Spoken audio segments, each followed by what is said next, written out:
When I first started playing Elden Ring, and actually even back to the closed network test in 2021, I was totally enamored with Stormveil Castle. It was an instant classic FromSoft level, full of shortcuts and secret side paths, and cool night enemies, which I always love.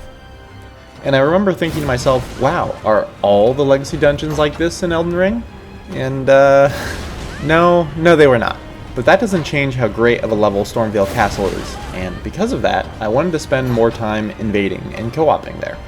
So in order to spend more time in this lovely, stormy castle, I've decided to form a player-created covenant. This covenant is known as the Zephyrs, which is a fancy word for a breeze or a gust of wind. But what we represent are warriors of the storm and winds that buffet the cliffs and ramparts of Stormveil. We Zephyrs desire a new lord for Castle Stormveil, as Godric the Grafted is nothing but a coward and a charlatan. But it is not up to us to decide our new lord, the winds of the storm must decide that for us. And thus we let the winds guide us to other worlds to test their mettle, to see if they are worthy of becoming our new lord. Essentially, this covenant is dedicated to fighting any and all players in Stormveil Castle, whether that be you being the host, you being the invader, or even the co-opper. Stormveil Castle is a truly superb level and deserves constant activity in any way we can create it. In order to be a part of this player-made covenant, I ask that you follow a couple of rules and guidelines. The first is that you must have the word Zephyr in your name somehow. You can either name your character like something the Zephyr, or what I did was name my character Zephyrus Helgar, or even make up a word with the word Zephyr in it. The second tenet is that you should try to target activity around Stormveil Castle. Therefore, I'd suggest somewhere in the range of rune level 25 plus 3 and plus 1, and rune level 45.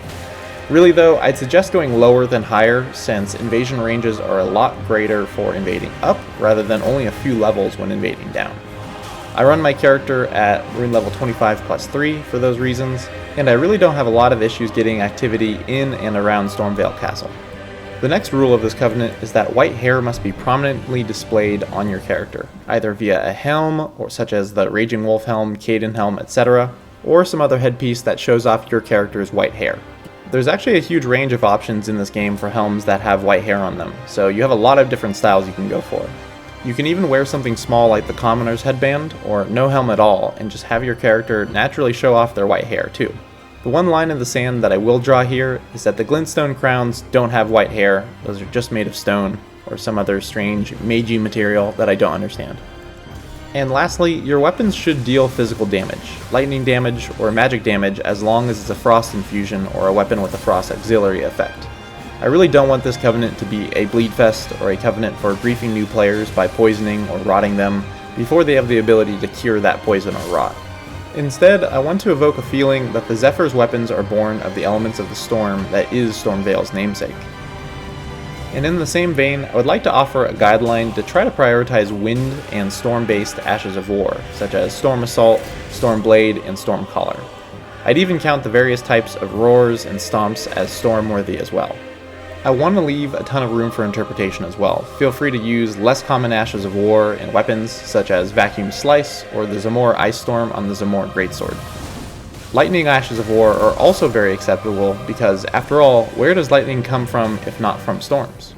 I know there's several frost-based sorceries as well, which could be very cool. I would just imagine they'd be hard to fit onto a rune level 25 or even rune level 35 build at this level. I'm mostly just hoping that you guys get creative with these builds in a way that feels like they fit in a location like Stormveil Castle. Now, the next couple things I wanted to bring up are recommendations for fun things to do with this player covenant to boost activity in Stormveil and the surrounding region of Limgrave. First off, I'd recommend keeping Godric alive, and instead kill Renala and Radahn in order to get your third talisman slot if you feel like you need it. Keeping Godric alive allows you to get invaded in the area, and I think hosting with blues is a great way to keep activity alive even when you yourself can't get invasions. In addition, I'd recommend putting your summon sign down for co-op in these areas and getting picked up by randoms, along with keeping the blue cipher ring active. Again, this is all in the name of increasing activity, but I feel like part of the invasion ecosystem is giving back in a way. We invaders are always the ones taking up the activity, but I think it's healthy to sometimes approach things from the other side too, and become the activity for other invaders. But hey, if you hate hosting or hate being a blue, you don't have to do this. It's just a suggestion and a guideline for this covenant. And lastly, if you bring Rot Breath to this event, I will find where you live and slash your tires. If you don't own a car, I will slash the tires on your bike. Please, for the love of all that is holy, do not bring the rot to this event. So, I'm hoping to have this all be part of the community event next weekend. That's the weekend of June 4th and 5th. This will be an event for both PC and PS4 if you guys want to participate on either platform. My goal is to do a bunch of Taunter's Tongue runs through Stormveil and perhaps parts of Limgrave as well. Hopefully anyone who wants to participate in this event can find enough time in the next week to make a pretty basic but effective low-level character, and you can join in. If you guys have questions or in general just want to chat about this event, I have a fairly cozy Discord that you're welcome to join. The link should be in the description.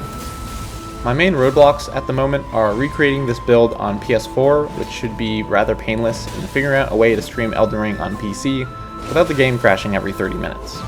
Once I have those two things figured out, I'll announce the times for each specific platform, and I'll probably stream as much as I can here on YouTube.